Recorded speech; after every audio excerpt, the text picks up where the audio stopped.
আসসালামু আলাইকুম রহমতুল্লাহ। সিটিজে সোহাগ English Facebook page এবং সোহাগস ইংলিশ 11 ইউটিউব পেজে আপনাদের সকলকে স্বাগতম। আজকে আমরা শিখব কিভাবে প্রনাউন্সিয়েশন করতে হয়। এগুলো আজকে আমরা শিখব কিভাবে প্রনাউন্সিয়েশন করে ওয়ার্ডের সাথে। এখন আমরা দিয়েছি F A C E face, কি দিয়েছি? ফেস দিয়েছি। C O C L E cycle, কি দিয়েছি? সাইকেল।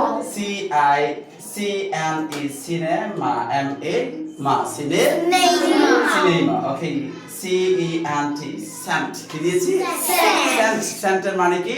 সেন্টের মানে হলো টাকা, ডলার। ওকে, এখন আসুন সি আই, আমরা সি কে অনেকে কি বলে থাকি? ক বলে থাকি। কি বলে থাকি?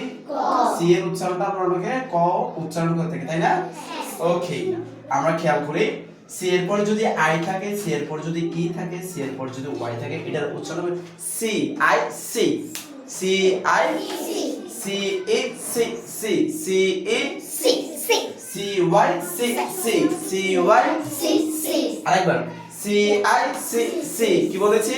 C I C C C E C C C E C C C Y C C C Y C C C Y ক ক হবে না, ঠিক আছে? সি ওয়াই ক এর উচ্চারণ হবে না। তাহলে আজকে আমরা শিখলাম সি এর পরে যদি আই থাকে, সি এর পর যদি ই থাকে, সি এর পর যদি ওয়াই থাকে, তাহলে উচ্চারণ কি হবে?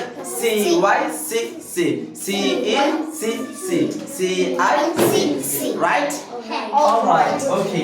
দেখুন C E C N T cent, C E N T cent, কারণ সি ই মানে সি, সি ই মানে তাহলে C E N T cent, C E N T cent. C Y cy, C L E cle, cycle, cycle, কি? Cycle. F A face, C E face, F A C E face, কারণ আমরা জানি C E C E C C C E C C F A ফে, F A ফে, F A C E face, F A C E face. Right? Alright. তাহলে আপনারা যারা দেখছেন F এর সি এর পর ই এবং সি এর পর আই, সি এর পর ই, সি এর পর ওয়াই থাকলে তার মানে সি এর পর আই, ওয়াই এবং ই, এই তিনটা ওয়ার্ড যদি সি এর পর আমরা দেখতে পাই, তার উচ্চারণ হবে সি।